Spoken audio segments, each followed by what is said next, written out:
I am going to also turn the hosting over to Richard. Yes. Okay. Okay. So it is precisely 6:01. So I was going to say precisely 6 o'clock, but my clock ticked over. And I'll call to order the Montgomery Economic Development Corporation meeting for April 20th, 2020. Please note that this meeting is being held via Zoom teleconferencing, and this is closed to in-person attendance by the public via a temporary suspension of the Open Meetings Act to allow teleconferencing or video conferencing public meetings, which was granted by Governor Greg Abbott on, I believe, March 16th.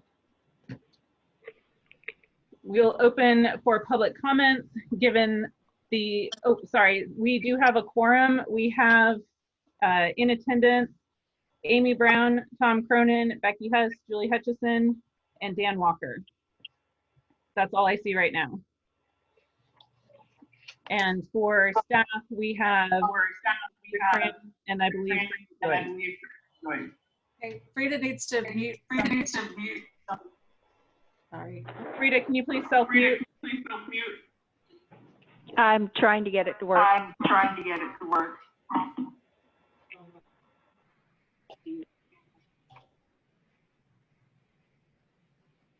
So participants, also, if you have a noisy background or you hear yourself, please mute yourself while you're not speaking. That would be helpful. So as I said, item number 2, open for public comment. We received 2 public comments via email. That is the preferred method these days, since this is not open to in-person appointments. The first one, if the city really cares about helping, why don't you just set up a fund to assist financially strapped citizens that are struggling to pay their water and sewer bills? Why doesn't the city waive late fees during this pandemic? The way to help local businesses is to buy their products and support them personally, not tear them down in some wannabe newspaper or rag that only cares about destroying reputations. If businesses grow, tax revenues grow, and then the city and MEDC can invest in our streets and sidewalks. Right now, some of our streets look like they're in a third world country. Huss and the mayor don't care about local businesses in the city of Montgomery. It is obvious from Huss's actions since she accused the owner of Cozy Grape 2 council meetings ago of taking advantage of his city council status to enrich himself financially from the parking lot arrangement. If Huss would read the lease, there is nothing that benefits Cozy Grape financially from the arrangement. Not the rent of $1 annually or the 20-year term, which is 15 years longer than the other property owners that the city leased from. Cozy Grape offered a 20-year lease, not the city council of Montgomery EDC. Then Jack Gates had the audacity to try to throw our customer's car off our lot during the last antique festival. That is why Cozy Grape hired a lawyer for $7,500 to protect our rights as a business owner, so the city and certain elected officials would try to screw us in the future. In the 8 years that Cozy Grape's been open, I don't remember seeing your faces in there to support us. Efren Lucas, General Manager. Item number 2, to whom it may concern.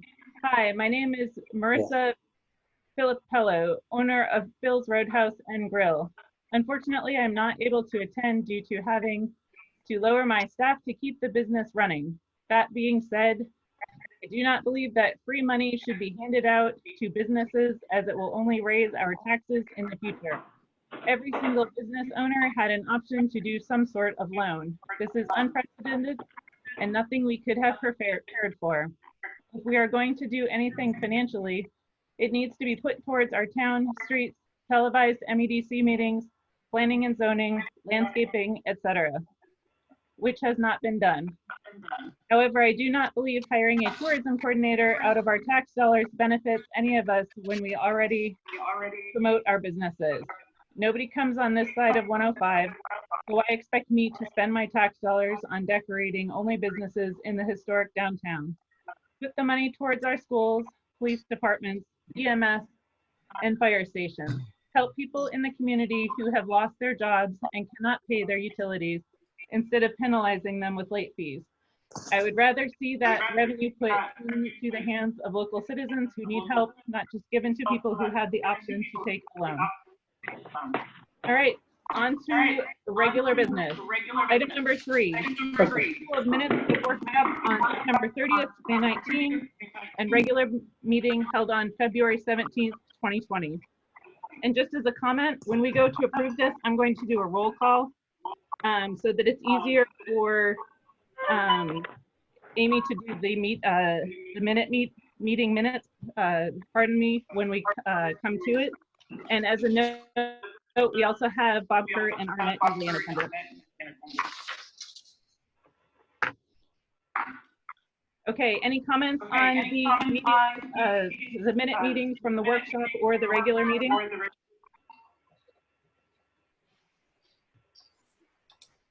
Anyone? Anyone?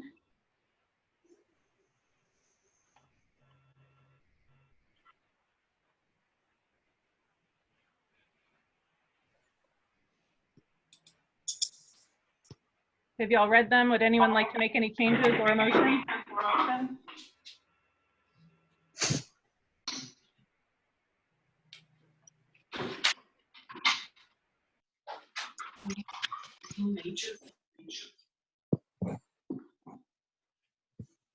All right, not hearing anything, I myself will motion to approve the minutes of workshop on September 30th, 2019, and the regular meeting held on February 17th, 2020, as presented. I'll second it. Thank you, Julie. It has been moved and seconded that we approve the minutes of workshop on September 30th, 2019, and regular meeting held on February 17th, 2020, as presented. This motion is debatable, amendable, and requires a majority vote. Is there any further discussion on the matter? Becky, I'm getting a lot of feedback. Is that only my voice, or? I can barely hear you. Richard, is that still coming through on your side?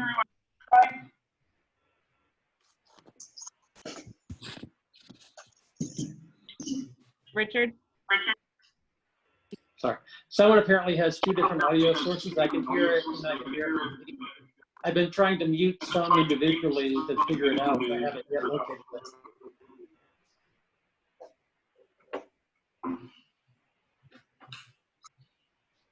Is there anyone that you know of that has 2 systems on? Do you have a phone on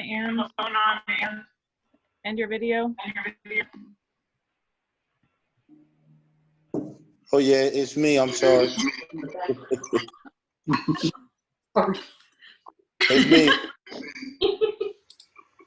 That's why I can't hear. Okay, it was, that's when it started. Would you like me to make the motion again and start over with item number 3? I heard it, but it was just started. Go ahead. We have a motion and a second. Is there any further discussion on the item, which is approval of minutes of workshop on September 30th, 2019, and regular meeting held on February 17th, 2020? Oh, Okay, so I'm going to roll call through. Amy Brown, aye or nay?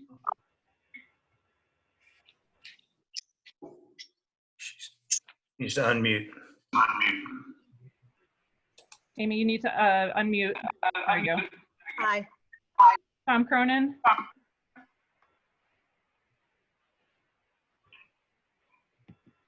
Aye. Renette Easley? Aye. Becky Hess, aye. Julie Hutchison? Aye. Bob Kerr? Aye. Dan Walker? Aye. Do we have any other members who I've forgotten in my list? All right, the motion carries 7-0, and we will approve the minutes of the workshop on September 30th, 2019, and regular meeting held on February 17th, 2020. Item number 4, approval of financial report. So if everyone except for Julie can put on mute, that would be great. Okay, so inside the packet, we have both February's financials and March's financials. You'll see in February, there were only 2 transactions booked. It was our February sales tax and then our February interest income. February sales tax was above the budget, and so was the interest income, but there were no expenses booked for the month of February. So if we go on and move to the month of March, we do have a little bit more activity. Our current checking account balance is a little over $97,000, $97,583.78. The total in our 2 tax pool accounts total $1,082,258.11. You might notice if you go back to that February first sheet on the financials, you'll see the tax pool rate, but at the end of February was at 1.68. Of course, there's no explanation really needed of why it's dropped down to 0.51%. But it is still where we do still have our money working for us. So that's better than just sitting in a checking account. If you look at the March financials, we have sales tax of $54,405, which again was over budget of what we had budgeted for the prior, based on the prior year. We have our interest income, and we did book 3 quarterly accruals like we do every quarter. We have our $40,000 booked to the debt service transfer. We have the sales tax estimated amount of what we think we're probably going to have to reimburse the Kroger strip for of $19,875. And then we also have our general and administrative transfer booked, and that totals $19,375. We came up with that number. The budget is $26,875, but that takes into account 3 full months of pay for the marketing and tourism position. And so we calculated the amount times the 3 payrolls that Frida's been paid, and that's how we came up with the $19,375.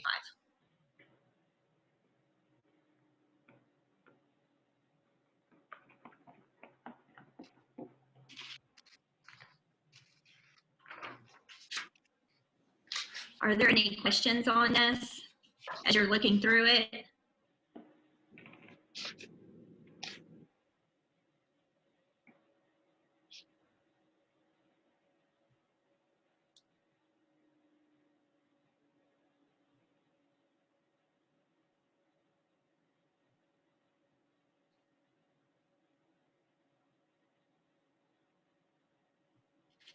And maybe Richard can give us a better idea of what we expect sales tax to look like. The March figure of $54,405.25 is actually January's collections. They remit them by February 20th, and then we receive them in March. The city receives it in March. So that really represents January's collections. So we won't, in my mind, I wouldn't think we would see a negative effect even on the April financials, and then we'll start seeing it on the on the May financials for reduced sales tax. And if I can add with regards to sales tax, many of you may remember late last summer, the city was overpaid because of a received sales tax that was not due to the city. We set that money aside, and the comptroller's office finally caught up to the city. And so the city actually collected 0 sales tax in the month of March. We took the money that should have been due to the city out of the tax pool account, transferred it to the city. And the $54,405 figure, what you see, is what we would have collected that came through the EDC. And so that money then was transferred. When it was transferred to the city, the EDC portion came through to the MEDC. And so that will also apply to the month of April for collections. But the money essentially was set aside in tax pool. We'll move it through as if the city received it normally. Are you saying the money, I thought this was corrected I thought Kathy had corrected all of this to where MEDC really didn't, the financials had already been corrected to where MEDC did not receive the incorrect amount. And it was the city that was holding everything off to the side, not MEDC. That's correct, and the city did hold it off to the side. But the figure you see at the bottom of the report for March the $54,405.25. That is based on, you know, the EDC's portion of what the city would have collected in March. However, Gotcha. the city actually collected zero because they finally caught up to take the money back. So that is the amount. That is the money that was set aside in tax pool to bring over when the comptroller's office finally withheld. Okay.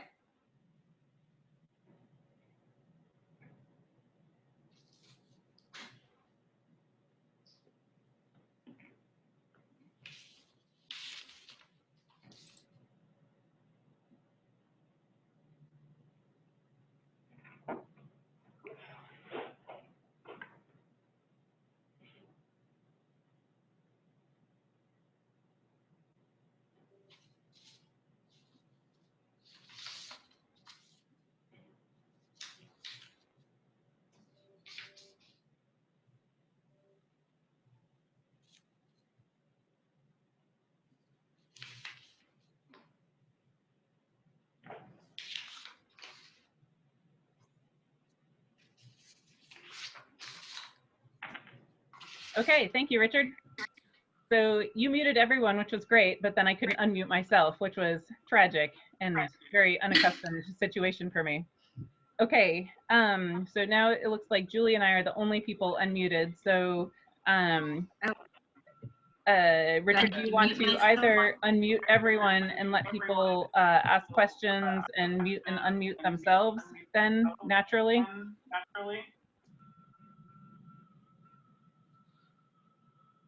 Are there any questions for Julie of her report?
Okay, I'm back.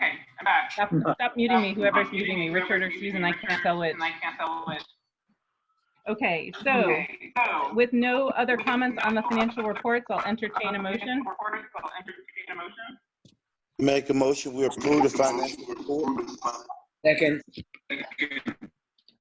Someone does. We have a motion and a second to approve the financial reports as presented. The motion is debatable, amendable, and requires a majority vote.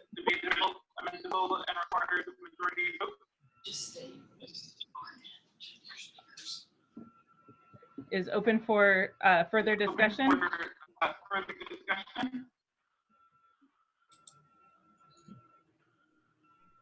Pending, with no further discussion, I will roll call. The motion to approve the financial reports. Amy Brown, yes or no? Aye. Tom Cronin? Aye. Arnett Easley? Becky Huss is yes. Julie Hutchison? Aye. Bob Kerr? Dan Walker? Aye. Excellent.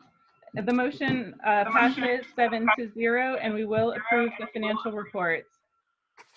Now, item number 5, report from Mayor Sarah Countryman to the MEDC Board of Directors on the current state of business in the city as a result of the COVID-19 pandemic public health disaster. Again, let's go ahead and mute ourselves while Sarah's talking. Good job. Hello, Board of Economic Development from Montgomery. Good to see all of y'all. And the state of the city, I think this is a unique situation. I have been in contact with 24 businesses as well as the churches just to check in. I've gotten in touch with folks that needed PPE. And as far as, this is a place that we've never been. The feedback that I have received remarkably from most business owners is they realize this is a tough spot. This is the pandemic's going on. We're hoping that nobody has the glass ball to know where and when this will stop and how much actual collateral damage will take place. But everyone I've spoken to has been in good spirits. Stress would certainly be a word that I would say, but also in good spirits and hopeful. I know we have a big hill in front of us, and all of the businesses that I've spoken to are ready to tackle that hill when able. I will say that being a town with large logos, but majority small mom pop shops and hometown proprietors, it does make for a scary situation with this being their main source of income. It's the charm of Montgomery, of having the business owners that live here and have businesses here and work actually in their business. But it also, in something that has never been seen in our lifetime, is also a very scary place. As far as the state of the business, I think restaurants have gotten creative on their new delivery services. For retail, I know retail has been doing there's some retailers here that have wine and they do wine to go. I've seen those places open up on appointment, and there's a few retail shops that have not opened due to what is going on. So the retail shops that I've spoken to are just hopeful to get back to business and are hoping for a huge shot in the arm, if you will, economically when we can start moving around. The McCoy's and Jim's, I see Jim's often is really busy. McCoy's is very busy. I've been there a couple of times myself.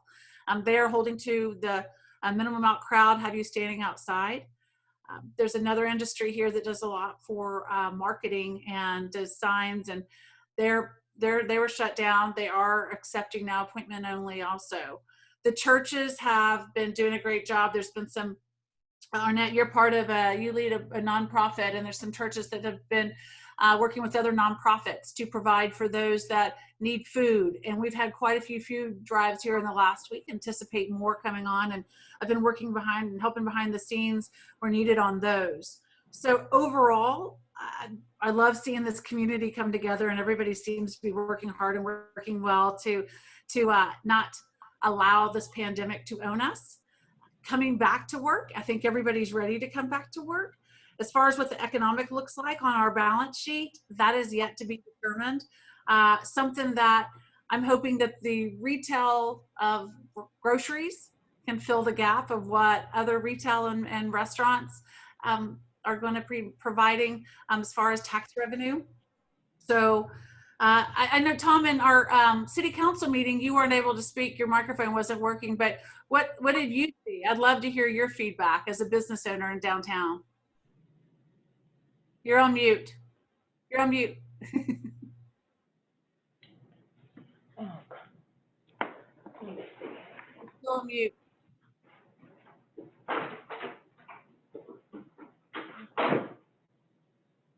Okay. Tom's not able, he's still on mute. Hey, Bob Kerr, how are y'all doing? Let's go to you since you own a business here. If you wouldn't mind, I'd love your feedback. Well, we're hanging in there. We're doing sales by appointments only.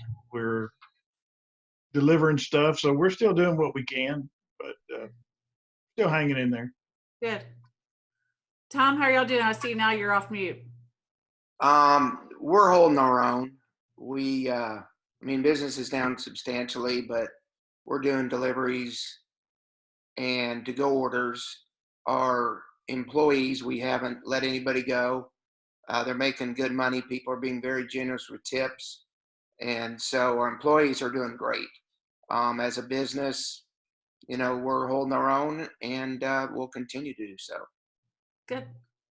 Good. And quite a few of the restaurants I spoke to said that they are able to make payroll and buy food, but there's not a lot of extra after that. So, and they too say that everybody's been very generous. I know that I've helped out with some generosity there as well to try to keep things lights on and keep moving. So that's what I see, Becky, and board. From a perspective here, it's crazy times, and I do hope that once we can stretch our legs and get outside, everybody will be ready to shop, hopefully, or at least maybe frequent somewhere or go somewhere that they haven't been before. Yes.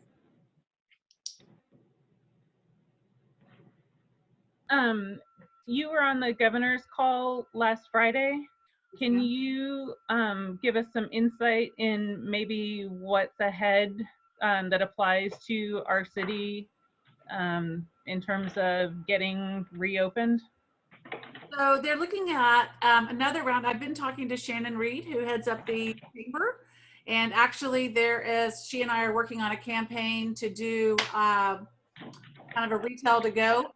A little seminar. I've kind of come up with an idea, but besides that, so my point is there's state funds they're looking to have, as well as federal funds for the small businesses. I would stay tuned. I know Shannon's done an exceptional job in putting together emails and having a repository with all of that information to help small businesses, whether you're a member of the chamber or not. She can help you.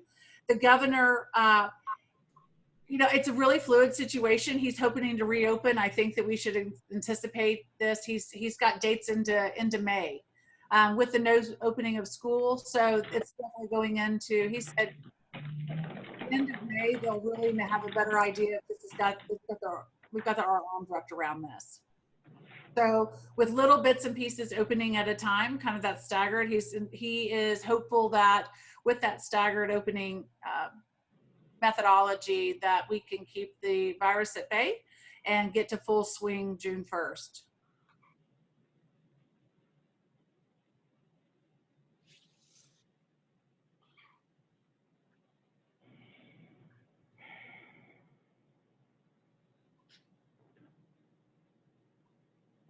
Okay, you're on mute, Becky.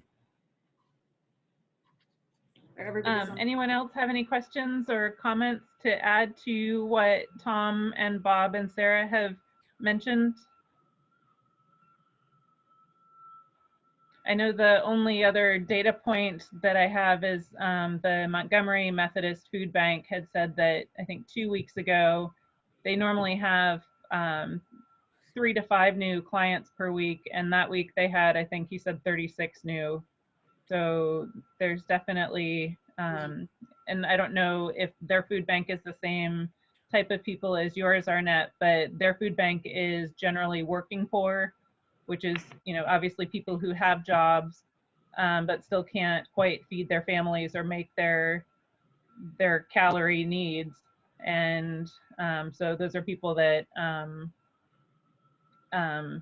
you know, that's 35 extra families that can't make it in 1 week. Arnett had one, the Fellowship of Montgomery had one on Saturday, and Arnett, correct me if I'm wrong, but it was with the 350 families that came through Yeah. in a 3-hour span. Yeah, it's about that, man. Well, it went to right at 2 o'clock, but we was able to serve quite a few people, and we planning another one maybe on the 16th of May. Okay. But it's no requirements. If they need it, we give it to them. Yeah. I think Julie had a question. Richard, can you unmute her? Okay, thanks. Sarah, did you say that the chamber is offering resources and help for chamber members and non-members, and is that on their website? She is offering help for members and non-members. If you've got questions, I don't know whether it's on their website. I know she's offering it on their Facebook page. If you help get in touch with her, I can do so. There is a group on Facebook that's wanting to do a retail to go type event and I was talking to Shannon over the weekend of maybe having different retailers pick out. I've seen where some retailers have gotten really creative, and they have 10 items at 25% off, and they talk about the items real quickly. And if we could have a list of maybe 10 or 15 retailers or in wine shops, and even if the restaurants wanted to get involved and talk about these items for 5 minutes, go through it, and then have a place where the customers could go and purchase it and then make the curbside arrangements. That might be something that's stepping outside the box and trying to get retail going and sales tax revenue and people a different way to shop, but still getting in touch with their shops, maybe even new shops. If we have one portal where everyone's audiences come together for 30 minutes, I think 30 minutes we can capture attention and roll through it. I think it might be something neat. We might have 3 people, we might have 300, who knows? But again, just a way to step outside the box to generate revenue, because I do care about our city and I care about our businesses and our local businesses. And I just wonder if there are any local businesses that aren't members of the chamber. I don't know, maybe they would go to the city's website first because they don't think they can go to the chamber. But if we can somehow marry the two of being able to refer them to the chamber, or these are the resources, or contact Shannon, I don't know, just some sort of, so that they, just a point of resource. I do think that the City Hall, we should have that resource. I don't know if Frida's doing any of that, where I haven't talked to any business owners yet, that has seen anything from the city saying, hey, here's where you can get your SBA loans, or here's where other grants are, along those lines. So if we have something, it'd be great to see that, and we can help service as well alongside the chamber. Okay. And we don't have to do, I know we don't have to do double the work if the chamber, if Shannon has laid the groundwork and a great foundation, just something for us to be able to refer them if she's helping the entire community, regardless right now if they're a member or not. I just want to make sure that businesses have resources. Yep, there certainly is. Okay. You can mute me now, Richard. I think Amy would like to be unmuted. Thank you. I'm in the process of updating the MEDC webpage with some resources for businesses, from the governor's office to the comptroller's office. So there'll be some links in there for them to go to find some resources for different types of funding that they can apply for and that sort of thing. But I do have a question. Could we get a list of the businesses who are open and possibly their current hours and the services they're offering, to send that out with the water bill, so people can see who is still doing business here in town, so they can take advantage of the people who are still open or doing some kind of business. We can definitely work to do that. The difficulty with that right now is some of those items are changing on a daily basis, but with the businesses that should be allowed to open under the retail to go beginning this Friday, that'll obviously change significantly between now and then, but we can work on that with the businesses, with the contacts we have, to get the best list possible. I wonder if we could easily set up a Google form that updates in the web page, where if people's information changes, or even we proactively send out a link once a week that says, this is your information, change it or not, and then it goes out and changes the form in the web page. Why don't just do a little advertisement that says, hey, don't forget your local businesses, and we can list restaurants and of course the grocery stores and retailers and kind of what they have, and check them for dates and times they're available, they're open. Kind of an overall sales flyer for the city and retail and restaurants versus trying to get specific because it is such a fluid situation. By the time it gets printed and in the mail, it could be outdated. It most likely will be.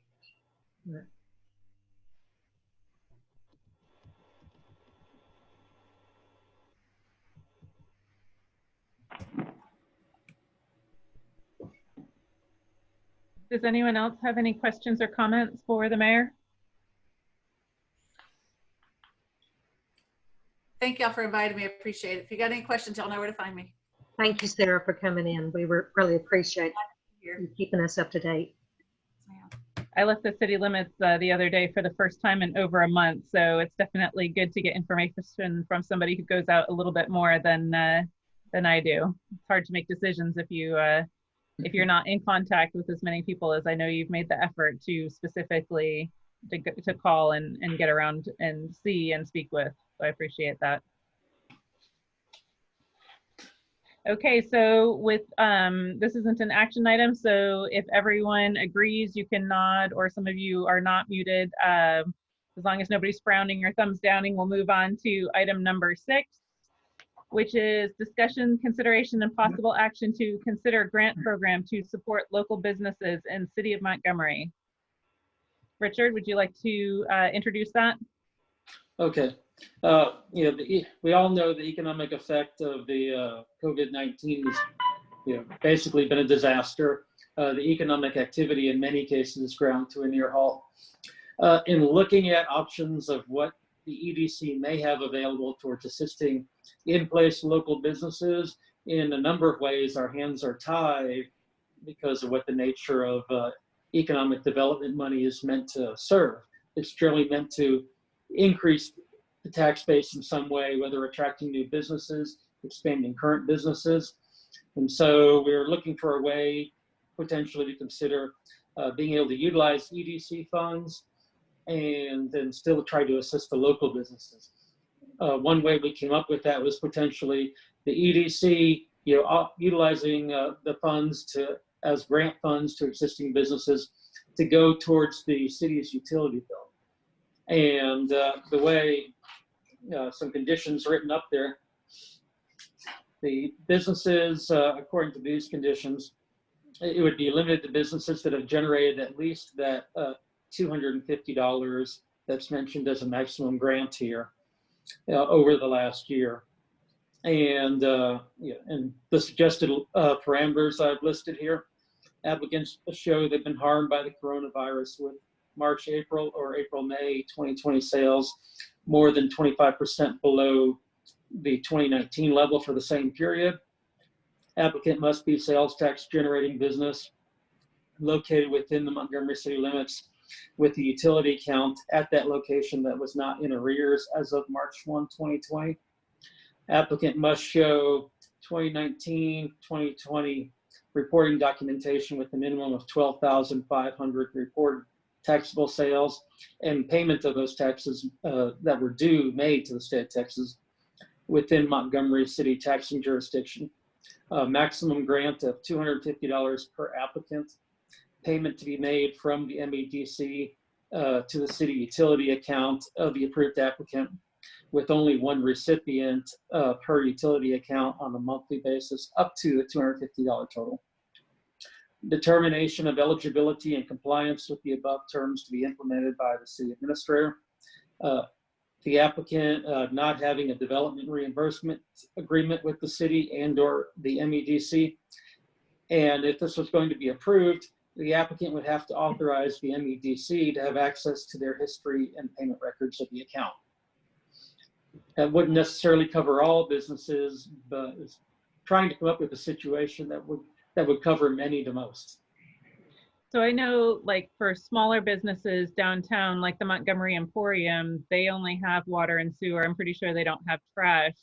So their minimum utility bill, or their minimum utility bill should be somewhere around $40. So $250 doesn't sound like much, but that would be 6 months and a little bit of change of utilities for them. I mean, not all their utilities, but at least that one utility. So it's not a bonanza, but it's not nothing either. Yeah, and in a case-by-case basis, some with a greater utility billing, it would not last as long as some who utilize less. A smaller business in downtown, with a smaller footprint, like you said, might be 6 months. Right.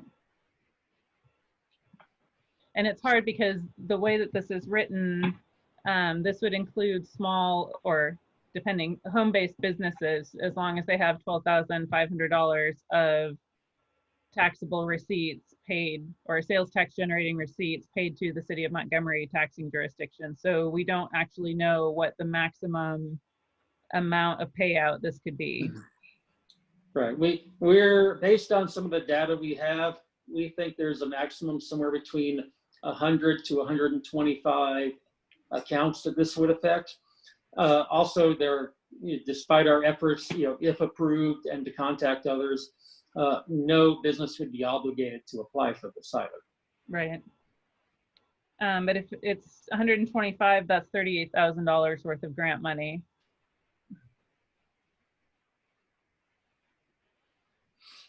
Yeah. And the way as being presented, the $250 wouldn't be just deposited in their account. As they use water up to that $250, it would be moved over on a month-to-month basis. That would keep somebody from getting the $250 in their account and then promptly closing their account with a refund due. Mm. Do you think that that would put a large burden on staff to keep track of? I don't think so, because once we have an application coming in and we know who we're dealing with, I think that's not much extra work as manually entering, if a check or money order or cash arrives here at the office. Okay. Thoughts from anyone else? I know I think Tom and I are the only two who are unmuted. Now, Tom, you have a business downtown, or sorry, within the city limits, and Bob, you do as well. If it would be your intention to apply for this grant, you two would need to recuse yourselves from the discussion. I have no intention of applying for the grant. I think MEDC and the city needs to save and conserve their funds and not pander to the local businesses. Small business operators need to be making decisions for ourselves. As somebody stated earlier, there are SBA loans and things of that nature, but we should make decisions about our livelihoods. And I remember the old adage from Ronald Reagan, the 9 most terrifying words in the English language, and that is, we're from the government and we're here to help. Quite honestly, as a business operator, we need to instill confidence in our customers and consumers. Our customers are scared. They're worried. They may have lost their job, or they may know somebody that's lost their job. So in that case, we need to provide informational communication to reassure our customers and clients about the extra measures that we're taking to protect them. And then lastly, we need to give customers a message that's relevant to their feelings. And again, just not tell them what they want to hear. But I don't think handouts are going to save operators from the harsh consequences of a global pandemic that's forced businesses across the country to halt operations as states enforce stay-at-home orders. And again, I wouldn't apply for the funds because I don't want anything to blow back on me. Bob, do you have any comments about, would you like to recuse yourself? Richard, can you unmute him? Oh, there he goes. I'm unmuted. I mean, it's a nice gesture. I'm not going to apply for it. Okay. But okay. It's just that simple. It's a good gesture for the city. But. Okay. So then I believe we can have a full discussion on the matter then. Just wanted to get those two issues dealt with. So carry on. I think everyone except for Julie is unmuted. Hopefully she is self-muted rather than force muted. Oh, there we go. It said I can't unmute myself. A host has to do it. Okay. Well, you're unmuted now. So do you want to take advantage? Take advantage and speak now. Well, yeah, I want to get the feedback. So, I mean, do you guys think from Bob and Tom, and I guess you've expressed it, I mean, do you feel like it's more less than a handout, but maybe more of a gesture to show that the city cares? Or do you feel like it's not helpful at all? It's not going to save anybody from going out of business, but do you feel like it communicates that the city is trying to come up with some way to help, or not really? Or MEDC, I guess I should say. Bob, do you want to take that?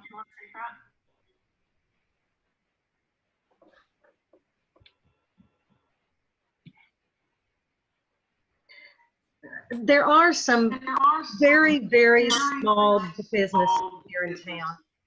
And just taking off the worry of having your water disconnected, I think that would be a nice gesture. That's just one less thing you have to think about. Sorry, Bob, I see you're unmuted. Could you weigh in, please? I don't know. Yeah, I mean, what Amy says, if there is somebody that's in dire trouble, I mean, I think it's a great thing, but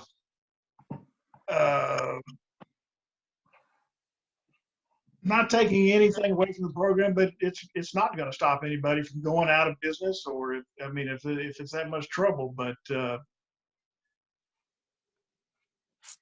I don't know. I'd be for it or against it. It's not that.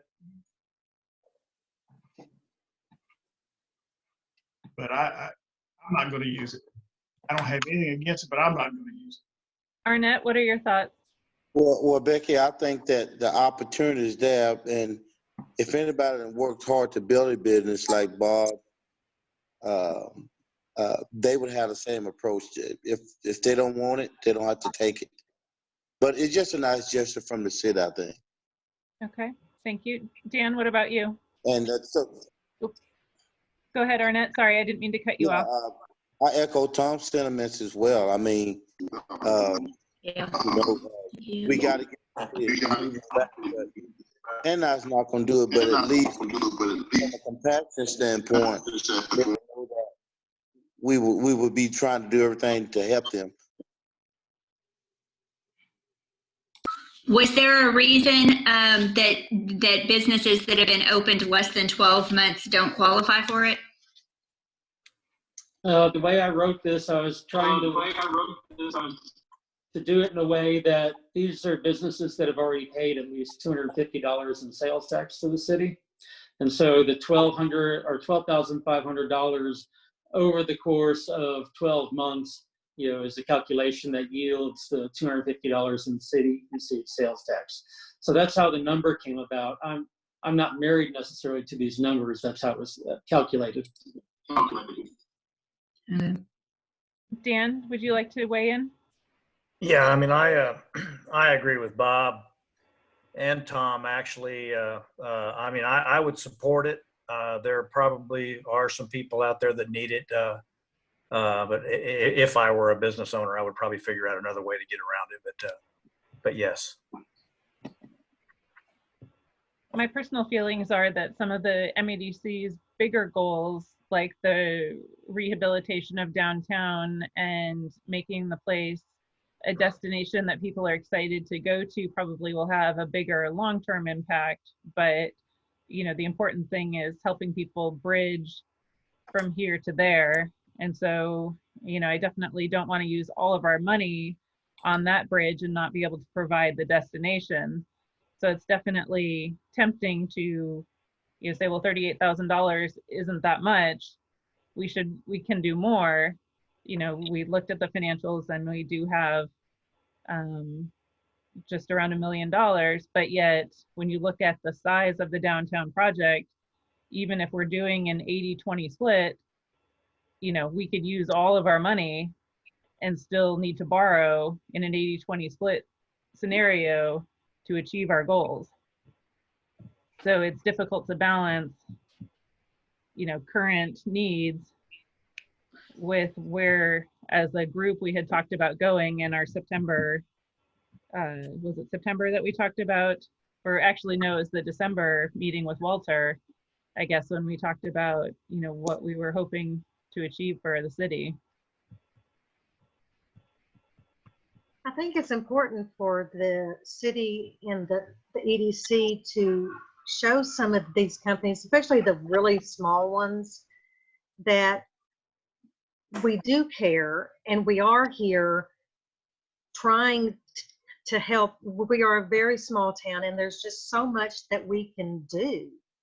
But if we can do something to even make a small impact, I think we should at least try. And a question, Richard, if a company has not been in business for 12 months, but can show that they've done the 12,500 in taxable sales, say that they've just been in business 6 months, would they possibly still qualify? Well, they wouldn't qualify as the way that I have these parameters written out. However, this is just a suggestion. We can certainly modify that if the EDC board does want to approve something. Do you have suggestions to improve this or other ideas to take us in a different direction? I think that the best thing would be in conjunction with the Chamber of Commerce, who are professionals and things like this, and helping grow people's business. I think that, they've stepped up as a resource. I think we need to promote that. Maybe we come up with something to communicate to customers out there, everybody's customers, to help them get their business back where it needs to get the customers to be confident in using those businesses. Just because you have somebody helping you with your utility bill doesn't mean people are going to come in. You've got to generate revenue if you want to be in business long term. So I know people are scared. I know they're worried, but I don't see that. I think I look at it as a Band-Aid. If you really want some big bucks, go to the SBA. But if you really want local resources, join the chamber. Shannon is a wealth of knowledge, but that's my personal opinion. I think this is kind of a short-term fix for a long-term problem. So you're advising that we don't do anything and that people join the chamber and get ideas there. Exactly. Put your $250 in the chamber and get your money's worth and become active and use what they can provide to make you successul. Well, we're not giving people $250 for membership. We're giving them $250 to keep the water on. I understand that. But let's say somebody gets it, you help them out for a year and they go out of business. So what was the use in helping them out for a year? Basically, you're just giving them a short lifeline. Let's find some other resources. I just don't like, and I'm sorry I call this a little handout, but I don't think the city has the money. I don't think MEDC has the money. We don't know where we're going to be in 6 months. You alluded to the fact, and we've been talking about it for a long time, and I know people would love to see something happen downtown. And if we start spending money, on this program, we're not going to have enough money to even get started downtown. Well, I think that's sort of a gross exaggeration. I mean, if Richard thinks that the maximum output is about $38,000 and you've got certain companies saying that they're not going to participate, we've got the money in the bank that we've been saving specifically for these projects. If council gets the comprehensive plan and adopts that, then we're going to be able to apply for grants, matching grants. So I think that we've got a lot of leverage for that. So Rebecca, we're going to get the grant. Walter Peacock from the Texas Target Community Fund seems, or the Sea Grants, also feels that there's a good chance that we would apply for and be able to achieve grants with the process that we've gone through. Okay. Also, we haven't used any of our $20,000 line item for economic development grant program yet for this fiscal year. So we do have 20,000 budgeted, of course. And given how our fiscal year runs, we're already halfway through the year with known year-to-date numbers. Right. And we have money in the events category, since people can't have festivals till September when our new budget starts. We could pull some funds from that category.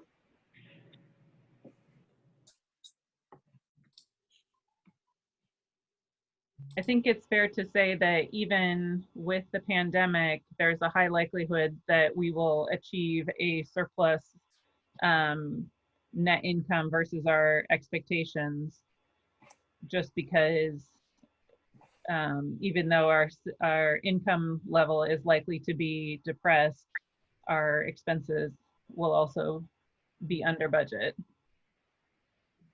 Agreed. Tax for this fiscal year was very, very conservative as well. Mm-hmm.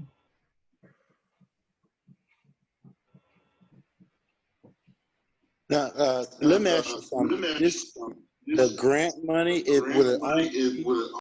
for the water bill, and the average gonna be $250?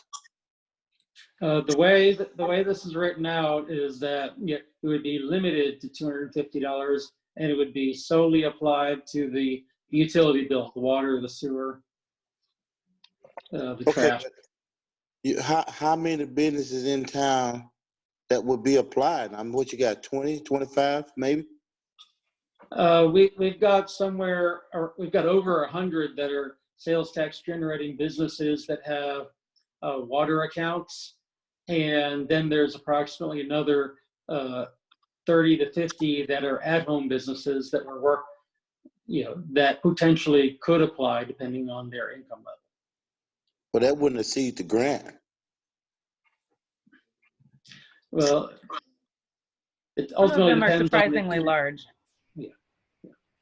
It ultimately depends on the EDC board to set the requirements, but on the requirements that if you accept what I laid out, then some home-based businesses it would apply to, providing that they did enough business over the course of the year. Okay. And the 12,500, I was doing the math, divided by the 2%, or sorry, multiplied by the 2%, that would be the entire city's tax take. So the regular city and the EDC's percentage, that equals $250. So that isn't just what the EDC portion is for 1 year. That's the entire city's tax take for 1 year. Okay. Just as an FYI, in case you love mathematics. Yeah. Thank you, Becky.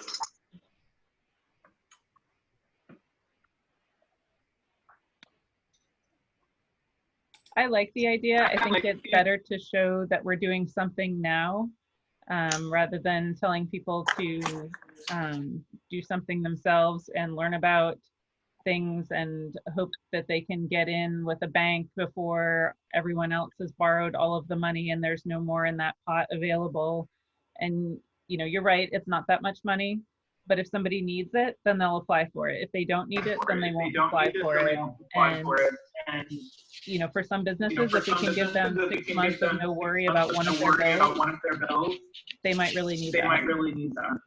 If we do pass this, or if we do propose this, I would like to see a condition in there to show that the business has either had $12,500 of taxable sales, or maybe it's not a condition at all, but if we have a business who's been here 6 months and they've done a great job and they've paid in well more than $250 in sales tax for the 2%, I think they should be considered for this as well. Not that they would apply, but I think it's if that's how the number came to be of $250, then to me the condition should just be they've sold $12,500 in taxable sales.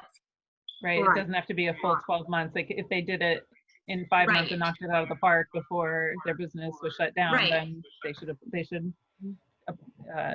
be considered as well.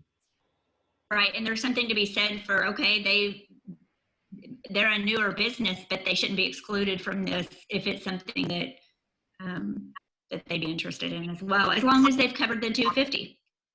Right. The only tricky thing on that might be the delay between the cash register and the reporting at the state level, but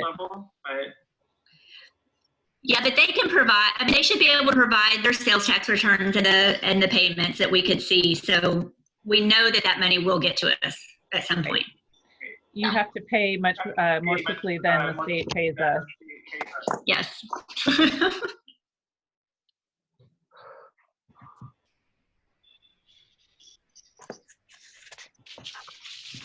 Any other comments? Would someone like to make a motion or not?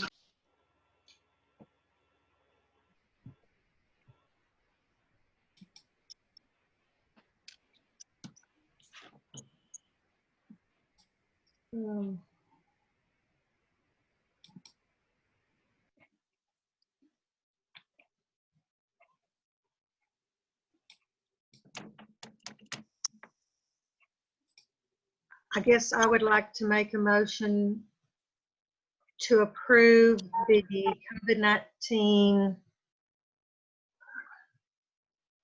the grant. I don't know what we are going to call this. How about the COVID-19 $250 utility grant? All right, I would like to make a motion to approve the COVID-19 $250 utility grant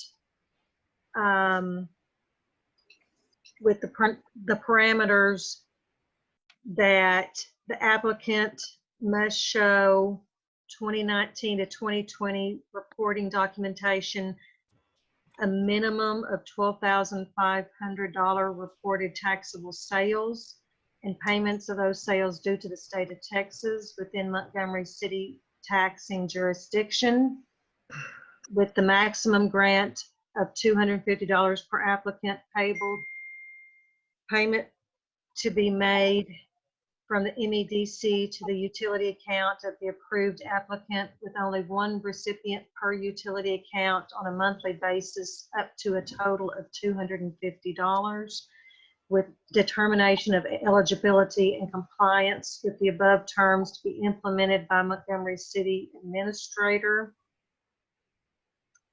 Am I missing anything?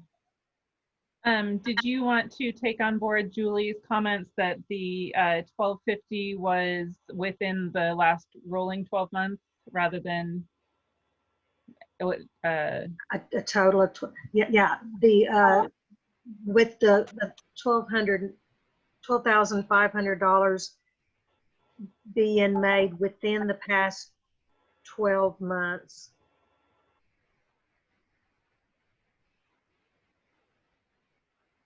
we have a motion on board? Would anyone like to second it? Oh, I'll second it. We have a motion and a second for the COVID-19 $250 utility grant with the parameters generally set out as suggested by, in our notes, the applicant to be shown that they have been harmed by the coronavirus, with a rolling 12 months of $12,500 in sales minimum, with the reported sales, the taxes to be paid within the Montgomery City taxing jurisdiction. Maximum grant is $250 per applicant. Payment to be made from the MEDC to the utility account of the approved applicant, with only one recipient per utility account on a monthly basis. Determination of eligibility and compliance to be implemented by the Montgomery City Administrator. Applicant authorize the MEDC to have access to the history and payments of the utility account. Applicant does not have a development reimbursement agreement with the city and/or the MEDC. Did I miss anything, Amy? I don't think so. Okay. The motion is debatable, amendable, and requires a majority vote. Is there any further discussion, or did I miss anything? Does this include the 12 months, so so everything's good as written, So it includes more, like if somebody started 5 months ago and they sold more than 12 or exactly or more than 12,500, it would include them, even though Okay. they weren't in operation for the full 12 months. Okay.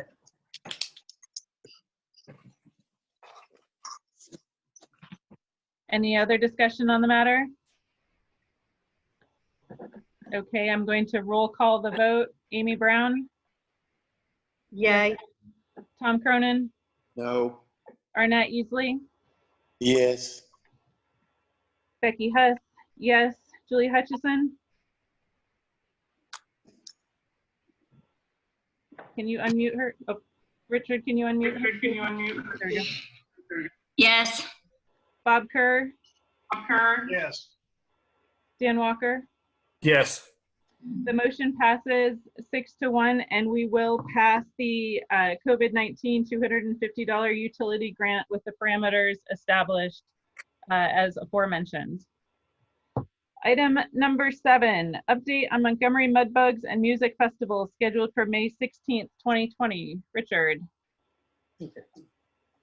I spoke with Charlie Diggs, the promoter of this event, last week, and he is anxiously awaiting when the restrictions on gatherings will be. Well, he's currently listing a date of May 16th. That is a placeholder. He is planning on, as soon as the restrictions on gatherings is relieved, promoting this event for 2 weeks after that opening. And that's at least his current feeling at the moment. So I wanted to report that to the board. Obviously, we don't know when those gathering restrictions will be lifted, but it is his intent to move forward. Okay, that doesn't change anything about what we have already committed to him. I'm sorry, I had a little feedback there. I couldn't quite hear you. Sorry, that doesn't change anything in terms of what we have already committed to him? No, and he hasn't actually approached us for any collections on any of what was committed. So all of those funds are still available. And as I understand it, the commitment is still there, just with the change of date when that comes about. Okay. Any questions for Richard on the Mudbug Festival, tentatively placeholded at May 16th? All right, with your approval, give me a thumbs down or a big wave across the screen. If you disagree, we're going to move on to number 8, discussion, consideration, and possible action regarding the Southern Rum Runners Festival event. Okay, I included in your book the proposed logo. They're looking to relocate to an October weekend, and that they have previously in the Wood Forest done a craft beer festival, and they're looking for that to be the core of the event that they would bring into the October timeline with us. It was after the February meeting that the EDC president and I had a meeting with Rob Holbrook here, and so I did attempt to contact him before this meeting. I was unable to get a hold of him, but based on that last meeting, they are looking forward to putting on that similar event with a craft beer theme in the month of October. A question, is the wine festival being rescheduled to October also?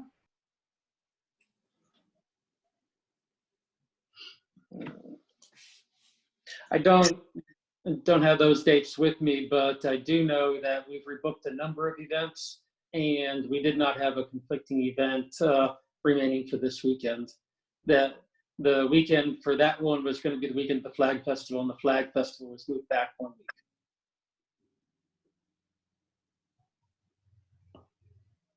I was going to say, I don't think that they've booked, the wine festival has not booked the community center in October. So. I thought I heard that somewhere. Oh, okay. Maybe not.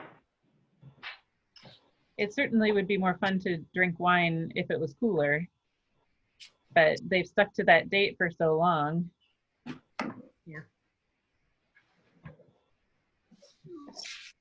Any questions, comments, thoughts?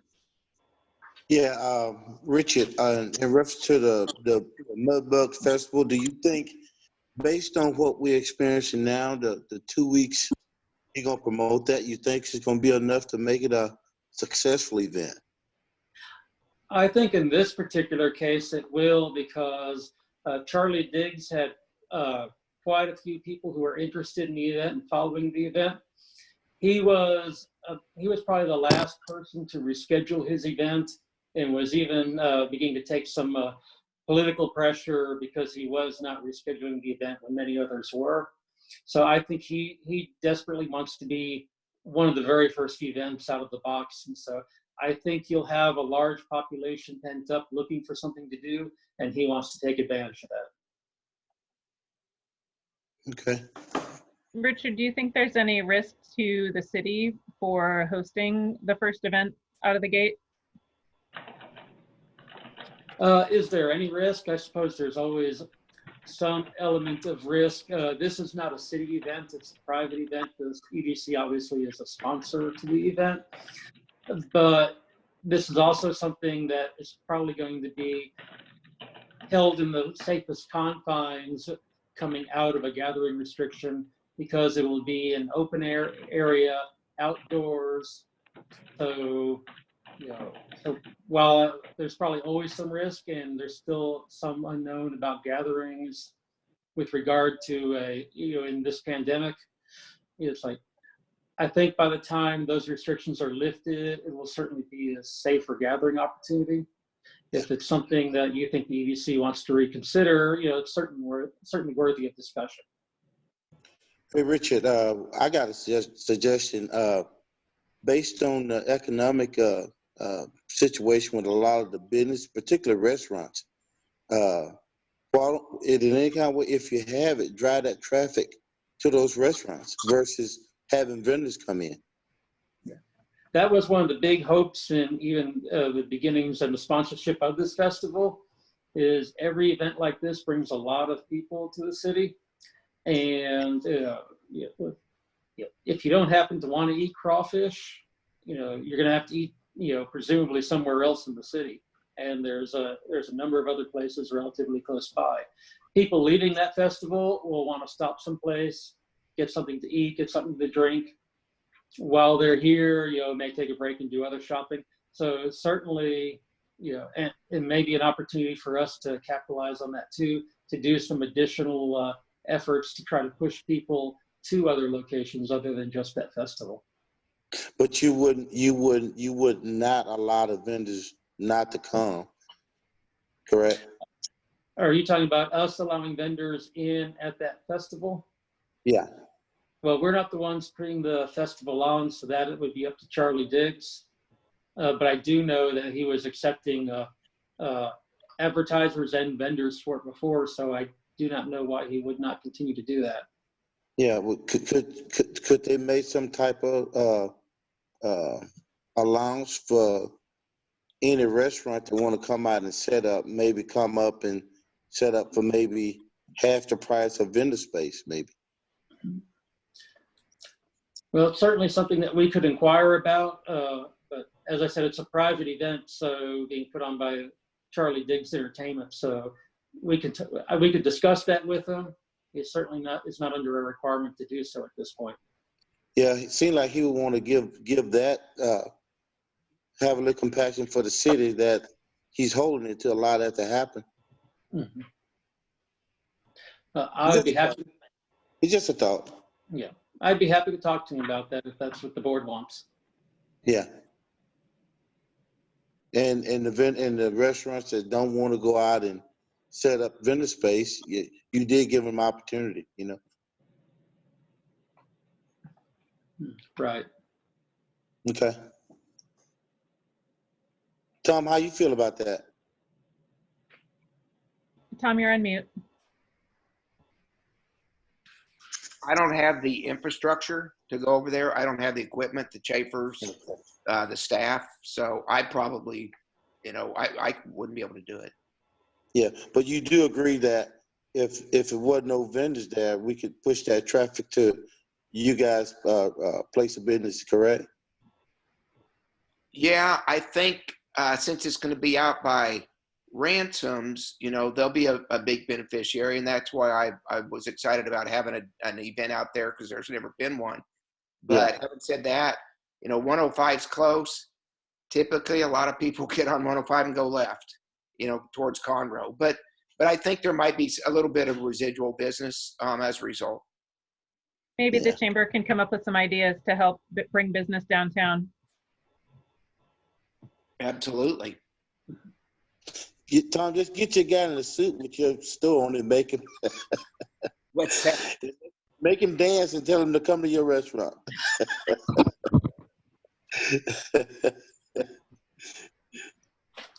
Okay, then, with everyone's concurrence, I'd like to move on to item number 9. If you disagree, then wave in front of the screen.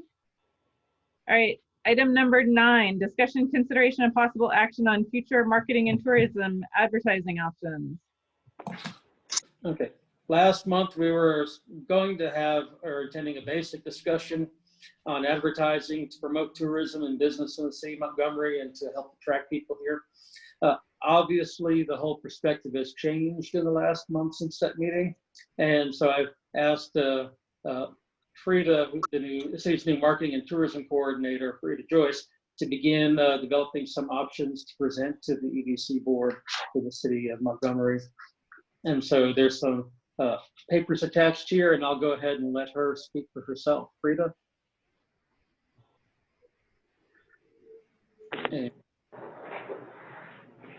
Frida, we can't hear you if you're.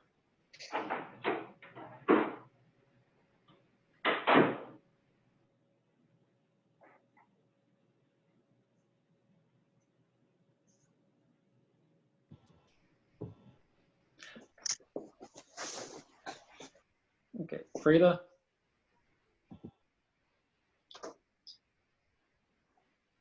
I know she's apparently having a quick technical difficulty there. If I need to, I can bring her into my office.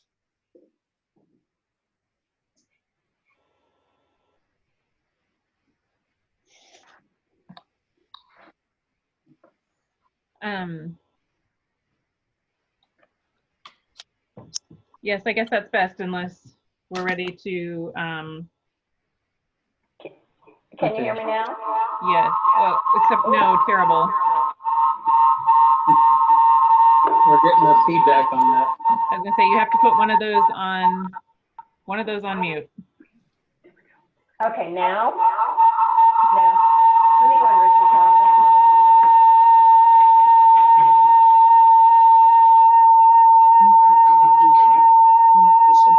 Richard, can you mute her?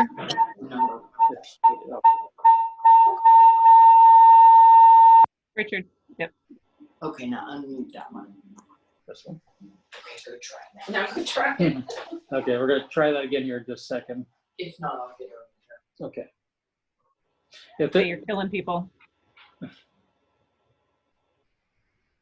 Free to come in Richard's office. Okay, I'm gonna put her at my desk. And Okay.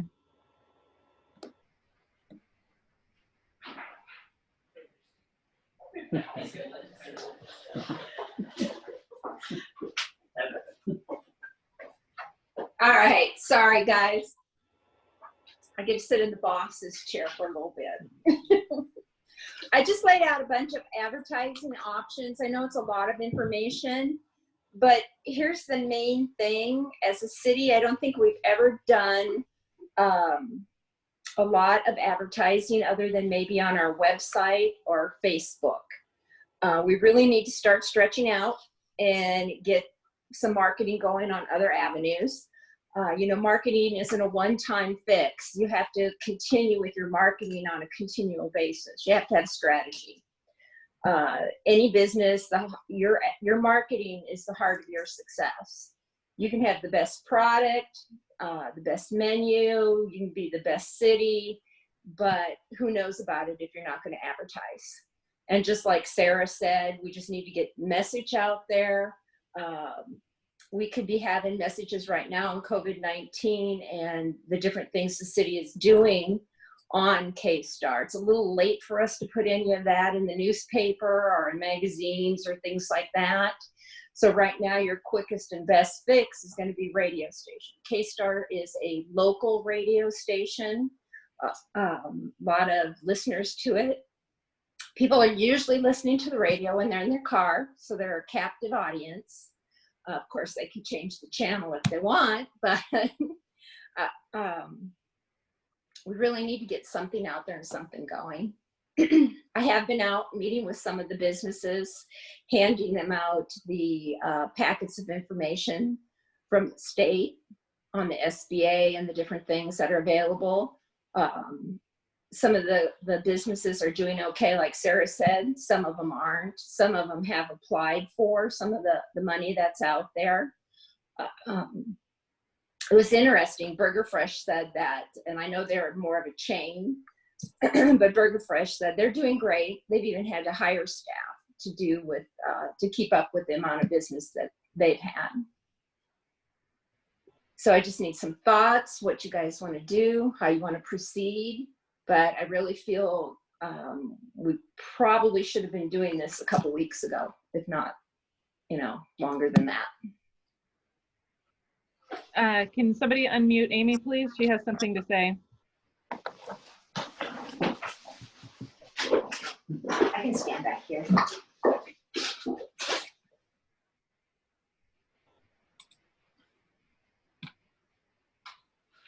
Thank you. So obviously, this is not a time for tourists and having advertising for people to come visit our city because people can't go anywhere. What sort of advertising would you do, because things are changing so quickly? They are, and I forget who said it, if it was Sarah or Tom. Yeah, Sarah. Yeah. People are still wanting takeout. People need to know who's still serving, who's doing curbside, who's open and who's not open. Wine and Design did a great job of reinventing themselves during the COVID-19 that's going on by selling the kits for you to take home and paint, and doing virtual classes on certain days of the week. There's other businesses that were restaurants that they literally opened up grocery stores inside of their business. So there's things like that can be done to get people. I'm not saying to bring in tourism from all over the other cities. It's just making people aware right now what we do have available here to help out some of these mom and pop restaurants and small businesses that are doing curbside service. But in a 30-second ad, I don't think we should be doing those companies advertising for them. Individually, we would do it as a city. You can say something like, we're here. There's still businesses that are open. We don't have to list the individual names of the businesses and who they are. But it still brings attention to the city of Montgomery that we are here supporting our businesses. I'm not totally against the advertising. I'm not sure what would be beneficial to stick in a 30-second time slot. Right. And I would have to say that people aren't captive in their cars. We're captive at home and we're watching Netflix. And I was going to just say too, can't we accomplish this on social media? Yeah. Rather than, and that's true, we're not in the cars listening to the radio. We're all on our screens. Social media, not everybody's on Facebook. Not everybody's looking up people's websites. You have to take a broad range of your advertising, hit all venues that you can, not just limit yourself to one or two.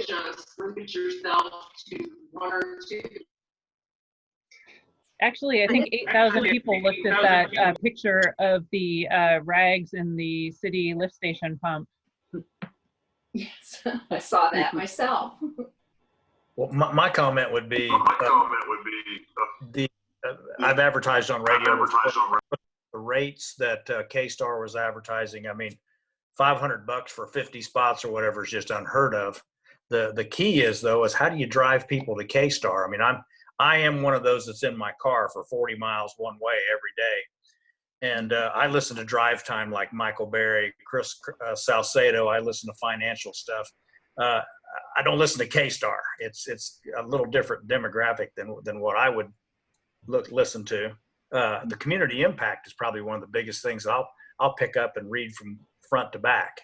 I know it's a monthly publication, but I mean, so I have no idea what the cost would be on something like that. But I'm trying to figure out a way, something that would drop on everybody's doorstep, as opposed to hoping they're listening to K-Star. Well, you have the Houston Chronicle and the local newspapers, and I talked about the geo-targeting newspapers in that write-up that hit certain areas, including this area. And even if we're not going to advertise right now, this is something we really need to start thinking about in the future. I guess the question is, what's the pivot post COVID-19 and the new world that we're going to be living in? What are people doing with their money? Are they traveling? Where are they going? Where does our city fit in with that in the short to medium to longer future? We need to have a better picture of where we're going. We don't need to be just starting to scattershot spending money on K-Star and the Houston Chronicle before we have an idea of who we're targeting and why we're targeting them, because we think that they're going to come here and what kind of money they're going to be spending. Correct, and that's why I said we have to have a strategy. We have to figure out what our city strategy is, what we want to do, what we want to drive here, which areas we want to advertise. So have you made any progress on that? On the strategies? Mm-hmm. Well, I'm looking to EDC also, because I can make decisions all day on let's hit different geo-target areas. But is it what EDC? But starting out with a strategy would be helpful. So that's what I'm asking. This is kind of your bailiwick. I'm sorry. Do we still have access to the billboard that we helped I'm drawing a blank. Hold on. Downtown group. Mm-hmm. I saw that there was something different on there recently. I don't think that they still have that. On which billboard? Oh, sorry, she was breaking up. Because I was thinking something like a big billboard saying, "We'll get through that it's together," or "We're strong." I mean, billboards just are something positive. Billboards are an excellent option. They are expensive. I'd have to get with a billboard company. I've had some past information from some, and you have to go on which billboards they have available. So you kind of circle your area, what you want to target, and see what billboards are available. I think Julie had something she wanted to say. I know you don't want to just choose one media or one form of advertising, and I understand that, but I feel like our social media could be ramped up right now because it's what we've got.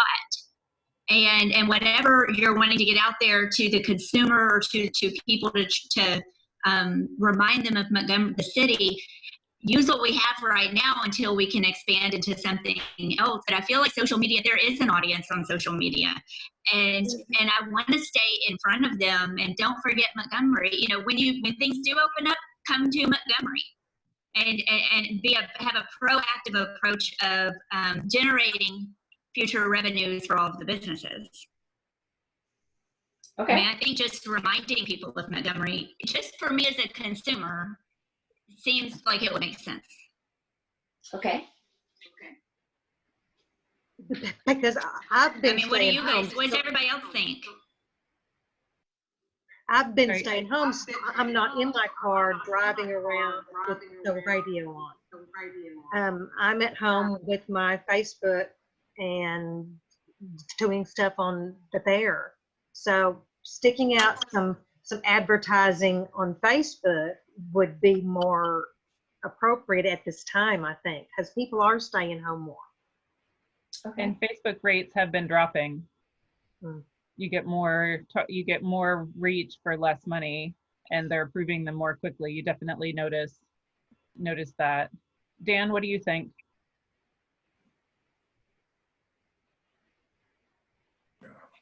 Unmute here. Yeah, I mean, social media is I don't even know the rates. Don't know whether it's less expensive than radio or not. Radio is just a targeted market, though. I mean, you've got to get everybody on that dial. Every time I go on Facebook with the city of Montgomery, I mean, there's a bunch of likes. I mean, so I don't know how you guys count the hits. So I agree with the social media more so. I think you can hit the more local market. Yeah, and also, I mean, there's not just, obviously Facebook has a market, but also you can, I mean, Instagram, Twitter, there's other social media platforms that are a little bit, your Instagrammers are going to be maybe more of that millennial generation than the Facebook, which now my kids say is all for us old people. So I mean, there's just you've got different demographics that you're hitting on different social media platforms. Arnett, what are your thoughts? What about? Oh, sorry, you're still on mute. There we go.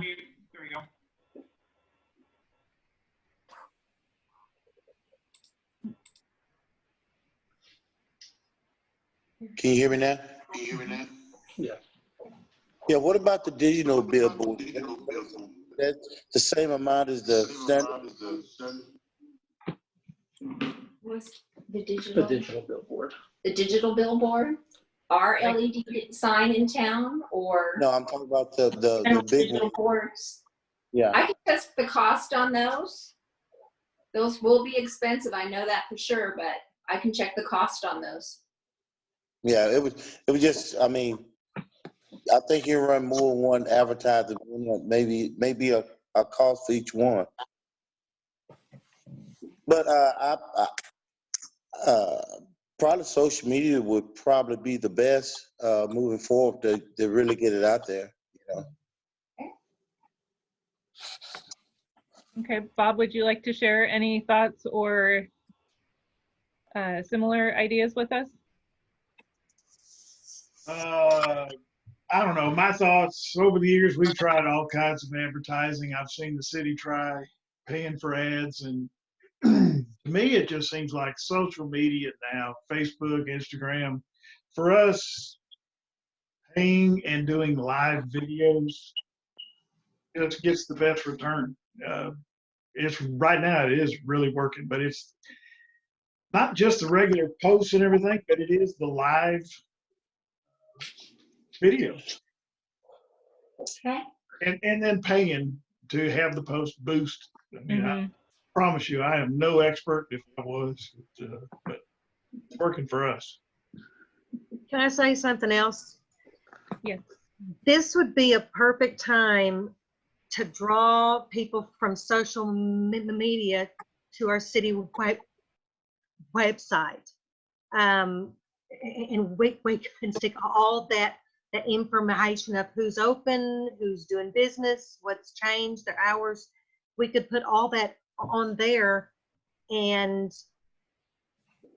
get people to start going to our city's website. We do have a tourism page that could have something there. Frida, 6 or 8 weeks ago, I gave you the outline for the tourism webpage. Have you made any progress with that? Yes, I've got a lot of it done. I cannot do the layout that you wanted done because it's an additional cost.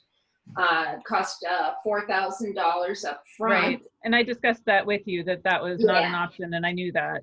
So yeah, so I pretty much got every page with information on it. I've been working on tweaking it and doing different things, but most of those pages are done. And so is there an ETA for that going live? I'm going to try and do some more tweaks on that in the next 2 days, and then have it reviewed before we publish it. And then anybody can make any suggestions or things like that. Don't know if you want it just by you or who you want to review all of that.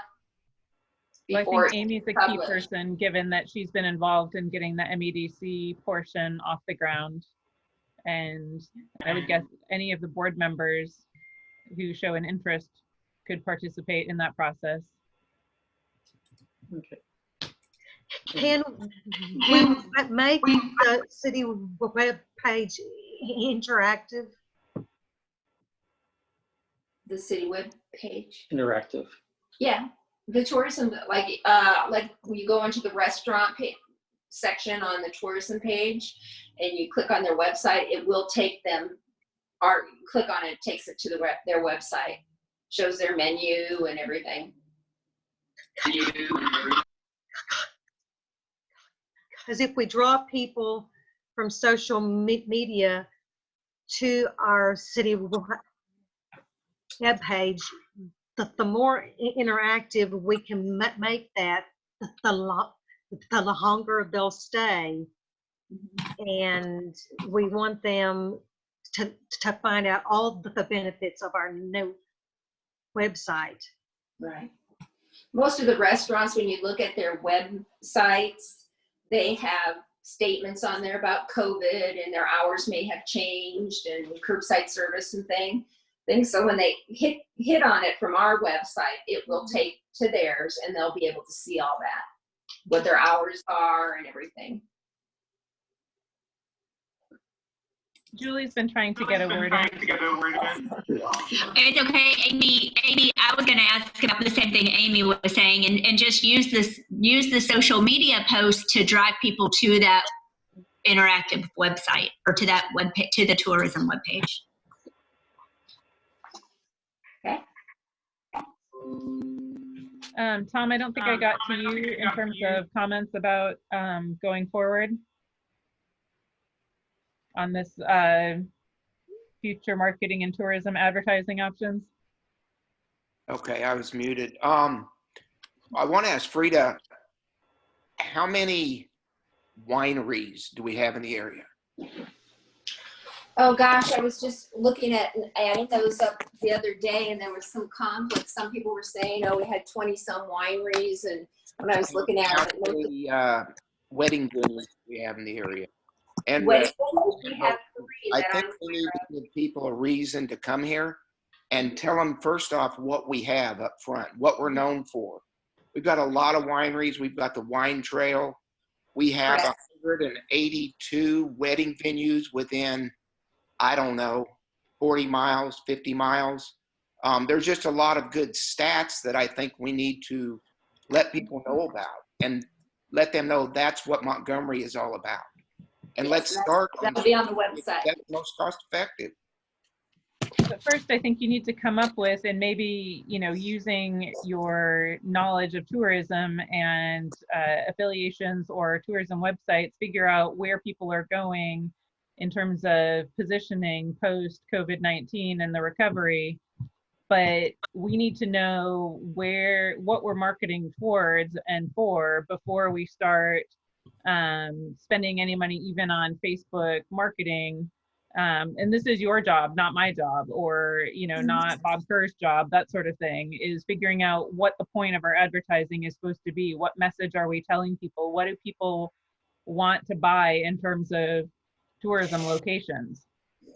So we've got internal, I guess, marketing that we're doing within city or nearby locations, and then external, which is sort of outside of, I would say, April Sound and Bentwater radius, that kind of thing. So we need to get our local residents to come here and shop, and then we need to look at getting people outside of there here. And why would those people come here? Why are people touristing or not? And if you know why people are are making, why they're going on vacation, why they're making trips. Then we figure out how to position the city within those parameters. But that's kind of part of your job. That's not for us to tell you. You know, our skill set is completely different. That's supposed to be part of tourism. And once you have a pretty good idea of that, look at, you know, what kind of thing we should be queuing up on our Facebook page, and, you know, making sure, like Julie said, get to the younger set over on Instagram and whatever else we should be using to reach other people who may, and actually we need to possibly look more at younger crowds because they may be more into traveling in the near to medium future. Okay. We can have a TikTok video. They're very popular. Julie, do you have anything else? Yeah, and Becky, along those lines with the younger, it goes in line with what Tom was saying. We have the wineries, we have the wedding venues. That's going to be a lot of your recent college grads from A&M, Sam Houston. I mean, we have a huge market of things that we can offer to some of the younger market. Right, and truly the fact that we're a little bit more spread out might actually appeal in the post COVID-19 scenario, where, you know, you can safely come out here and visit because it's not a giant crowd every time you turn around. I don't think people are going to fly for a while. I think they're going to drive short distances to start. And right, so we have Houston, we've got College Station, we've got Huntsville. Those places belong to us because it's an easy drive. But either way, that's the sort of thing we need to have. We need to have stuff that's queued up for the social media. We need to have the TikTok video, the YouTube video, all of that stuff, you know, either a schedule or a plan. You know, if we need to get, you know, Bob out there in his straw hat playing a scene to, you know, drive the most popular video that Montgomery's ever had, you know, we need to have this stuff queued up. This isn't stuff we're going to figure out at this meeting. You know, every meeting can't be 3 hours, you know, while we set the stage for our next social media onslaught. We need to know where we're going. You know, you need to tell us what's happening in tourism and how Montgomery should position rather than the other way around. Okay, well, then we've got our direction from the EDC board here with a heavy concentration on the social media advertising and getting the finishing touches on the tourism part of the website. And actually, you know, I don't know if I can say the K word, but, you know, she actually had a number of good things in her initial presentation about, you know, what people were looking for, and that might be worth pulling out. And some of the day trip plans and the interactive things using social media and that sort of thing to bring younger people here and have them be interactive with our history rather than just pointing at an old building and saying, yeah, that's from 18, or yeah, mom, you know, can I get my iPad back? Okay, I've got that noted. Yeah. Can you hear me? Yes. Yeah. Yeah, I think when it comes to the youth, I think if you get the calf, you get the cow. What I mean by that, if you get something interesting to the kids, the parents will come, and, you know, outside musical fest, something like that, you can get the information to the schools, and the kids will come. Some noted kids, some rappers, some kids know. That's the kind of thing you're gonna have to try to do to get the youth involved. You take all the high schools here and junior highs, man. If you get all those people here having fun, I think that would be a way to look at trying to get the kids involved as well. You know, the youth, brother. We were supposed to have the Wizards here this, I think it was last week, but unfortunately that all got canceled. So.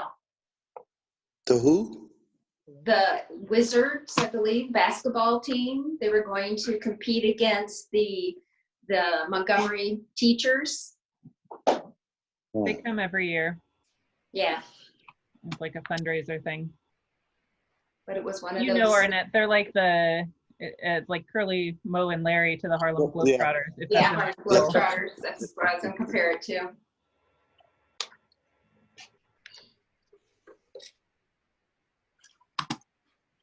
Okay, does anyone else have anything that they'd like to add to the discussion, or thoughts that they'd like Frida and Richard to follow up on? All right, we'll get to work on it. I was gonna say, with your permission, then we'll move on to item number 10, Economic Development Report. City Development Report, City Engineers Report. Thank you. Got my report there. We've done some additional work trying to fine tune some of the mapping in there to give specific detail.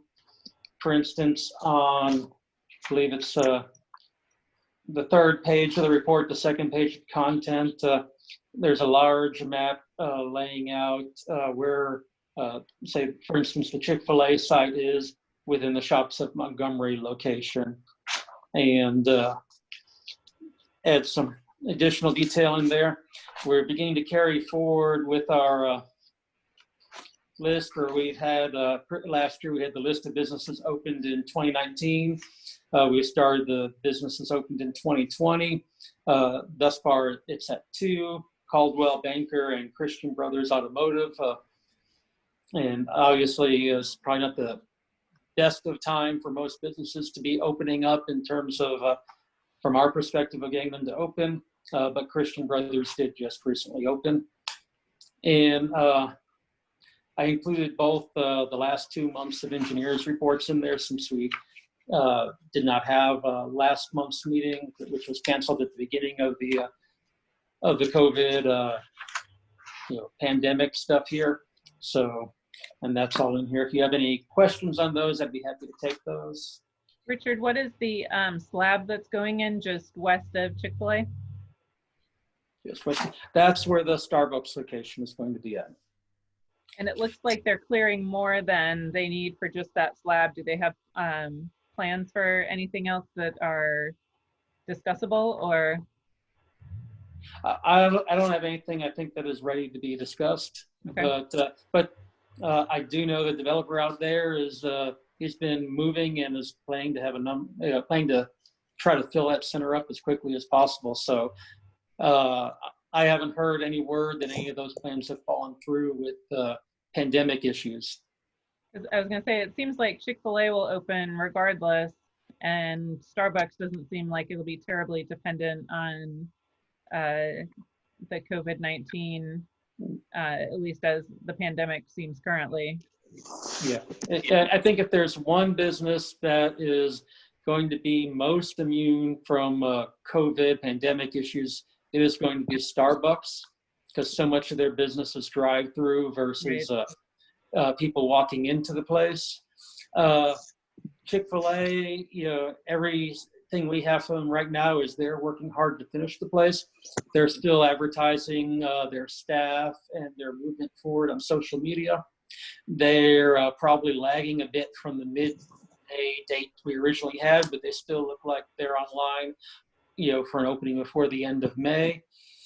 And it seems they're going to live with the current circumstance and that we're under. And if they can't open the dining room, they'll open whatever way they can. If you look at most Chick-fil-A's, a lot of their business also is done drive-through. While they still have a healthy size of a dining area, they're definitely experts at moving people effectively through a drive-through line. Absolutely. And so, just remind me, have we given much of that money away from that area in 380 agreements? We do have a 380 agreement in there, but it's not as much as for the Kroger site. Okay. So if that opens in May/June, we will start getting some of that money in this fiscal year. Not a lot, but it's better than the pandemic. Yes. Yeah. So and right now, anything we can do to boost the money coming in is to our benefit. And so, Chick-fil-A is certainly not going to replace more than likely everything that was lost, but there's definitely going to be a big boost that Chick-fil-A adds. It's going to be one thing that'll get people down, from Walden area up 2854, people from the Conroe direction coming this way that aren't otherwise in reach of Chick-fil-A. Right. Who might then shop at Kroger or McCoy's or Jim's or something like that because they're already over here. Right, and the hard part is getting them into the city. Once you got them in the city, you have a better opportunity for them to buy, a second or a third location. Right. Okay. Does anyone have any questions about the city administrators or economic development reports? Yeah, Richard, what does this pandemic do as far as setting back HEB's plan? Well, HEB, the last we'd heard from them is they're still planning to build someday, but they didn't have an announced date for us. So it's hard to say what effect this would have on HEB because we really didn't have a target from them. Oh, okay. I mean, generally speaking, my experience in watching and seeing HEB, they're more than likely looking for a certain amount of population to move into the area. So they're not just splitting too much from the Kroger's that's in that area. I think the two biggest keys that they're looking at is new and future developments that are in the city, and then that one development that's just south of their location. That's of course outside the city.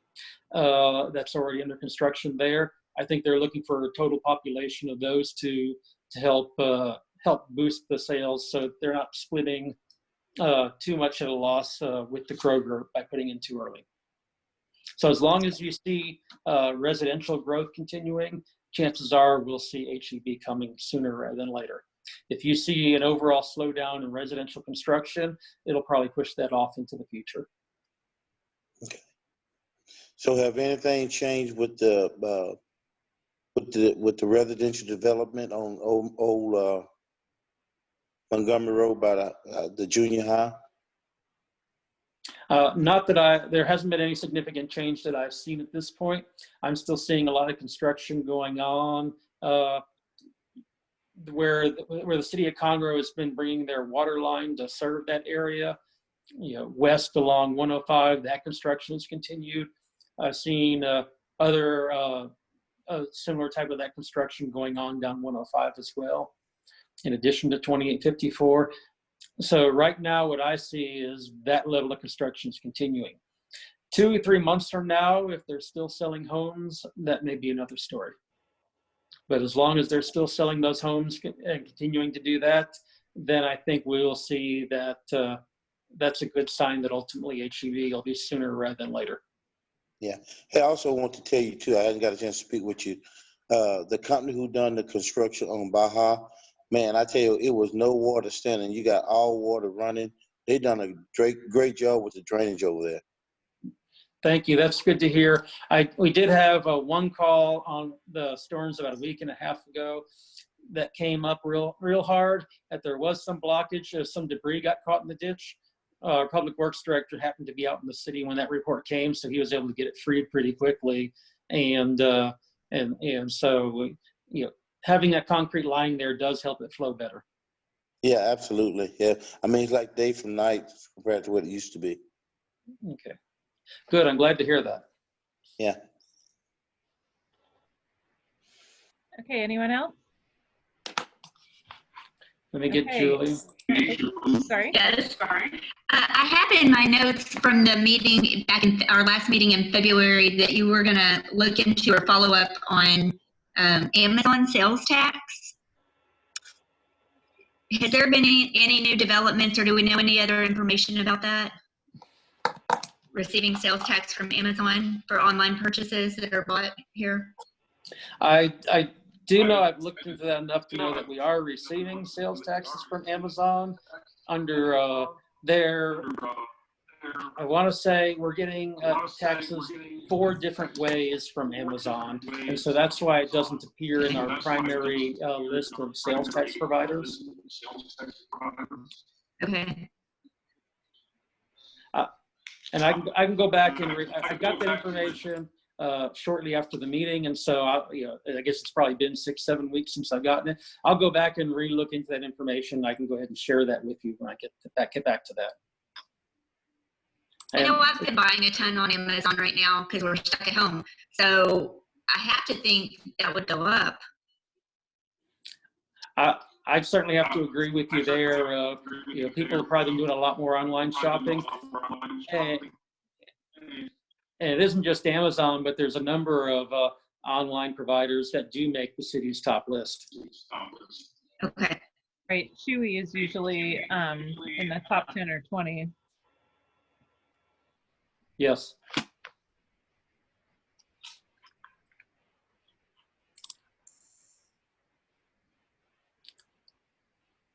Okay, anyone else? Yeah, one other thing, Richard. Will we readdress the thoroughfare upgrade as far as beautification? What's the status on that? I was speaking about that with Dave McCorkadale following the couple meetings back, and we were going through and lining up a couple notifications. We were planning to start that, I think it was around the middle of March when we started getting the COVID situation. And then as we were coming up to the MEDC meeting, getting pushed back, we've held off starting to contact those properties out there just because of the current situation. But when we get cleared of all this, we are going to go back and pick that file back up and start reaching out to them. This we felt was just the wrong time to move it forward. But but it's not going to get forgotten. All right. Okay, any other comments, questions? Okay, I don't believe we have anything on for executive session. So we can pass on item number 11. Item number 12, board inquiry. Are there any items that anyone would like to see on our agenda for next time? Any issues that you wish that staff would attend to during the month and either get back to us prior to our next meeting or put on the agenda? Okay. Otherwise, we come to item number 13, adjournment. I make a motion to adjourn this meeting. Motion from Arnett. Do I hear a second? Second from Tom. Motion has been made to adjourn and second. The motion is debatable, amendable, and requires a majority vote. All those in favor of adjournment, say aye. Aye. Aye. Motion passes unanimously, and we will adjourn at 7:58. Thank you very much for your time, everyone. Thank you. Have a good night. All right. Thank you, Good too. night.